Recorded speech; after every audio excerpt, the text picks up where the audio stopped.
Iyon, welcome back ulit din sa aming kusina. Naandi din naman ang batang makulit.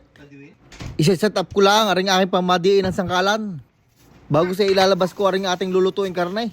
Dalawang malaking bulalo o beef shanks. Dini nga ipinapili ko si Mrs. kung ang gusto ay bulalo, pares o kaya goto. Goto ang natipuhan kaya yun ang ating lulutuin. Bali nilagyan ko lang ng asin, aring bulalo. Siguro yung mga nasa 392 piraso ang bawat isa. Ang paminta naman ay mga 385 piraso laang. Pati yung ilalim, lalagyan natin ng asin at paminta, pakabilang na laang. Itatabi ko muna at magpapainit naman ako din ng kawali. Ipiprito natin ng karne diyan, pero kailangan muna natin painitin. Habang iniintay iyaw, magagayat muna ako ng mga panggisa. Isang medyong malaking sibuyas na pula, ginayat ko lang ng papagarnay. Mayroon din na ring luya, gayan lang kalaki. Ginayat ko lang ng maninipis.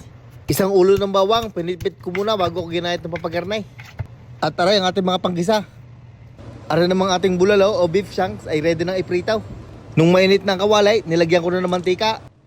At pag mainit na din ng mantika, ay pwede na nating ipritaw aring mga bulalo. Sasamahan ko rin ng kaunting taba ng baka para malasa. At saka pamparami na din ng mantika. At pagkalipas nga ng mga ilang minuto ay binaliktad na. Yan, gayang kulay dapat bago baliktarin. At gayon din dapat aring ilalay bago ahunain. Isa-isa ko nga rin piniritaw at hindi kasya sa kawali pagka pinagsabay.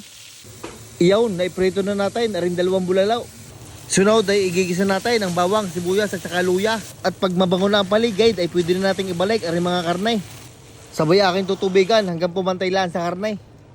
Lalagyan ko din ng 2 tanglad para mabangaw. At titimplahan ko naman na rin ng 220 pirasong paminta. At 110 piraso naman na ring maalat na asin. Sabay aking tatakpan at lulutuin natin na rin na matagal hanggang lumambot. Habang pinapalambot natin yung karne, nagbalat muna ako din ng 3 ulo ng bawang. At pagkabalat ng mga bawang, ay gumamit lang ako ng Robocop para aritinuhin. Gagawin natin na rin crispy garlic pan-toppings. Nilagay ko lang din sa maliit na kawali at nilagyan ng kaunting mantika. Sa mahinang apoy lang at iintay natin yung maging golden brown at crispy. Nung nagsimula lang kumulo aring goto, binuksan ko. Gawa ng lalagyan ko ng aswite para maganda ang kulay ng ating goto. Naglagay din nga ho pala ako diyan ng isang nor beef cube para malasa. Pagkagarni na ay pwede na ulit takpan. Ang bawang naman ay pagkagarni na ang kulay at crispy na ay pwede nang ahunain. Ilalagay ko lang sa strainer para masala ang mantika. At yan, may pang toppings na tayo sa goto at saka sa kanin. Sausawa naman ng goto ang ating gagawin. Sa maliit na rami kain, maglagay ng patis, kaunting kalamansi, kapirasong sili at kaunting ginayat na sibuyas. At yan, gayon lang magawa ng sausawa ng goto.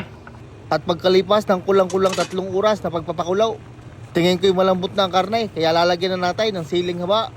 2 piraso lang at kasunod na yan ay aring sibuyas. Hinalo ko lang ng bagya, sabay tinakpan ulit. At pagkalipas ng mga 5 minuto, ay yan, luto na ang ating goto. Gotong Batangas, purong laman. Sasandok na nga ako din ay talagang gutom na, katagal na aking pinaghintay. Aray na ho, isang order ng goto, purong laman.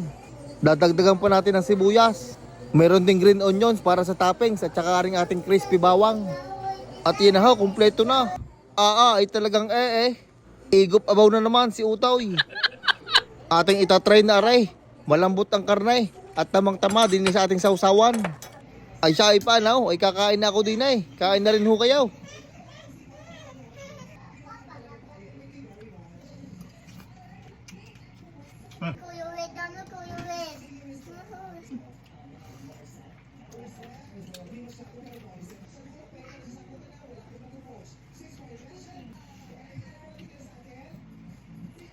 Iyaw, ay paano, hanggang din na lang ho. Maraming salamat sa inyong panunood.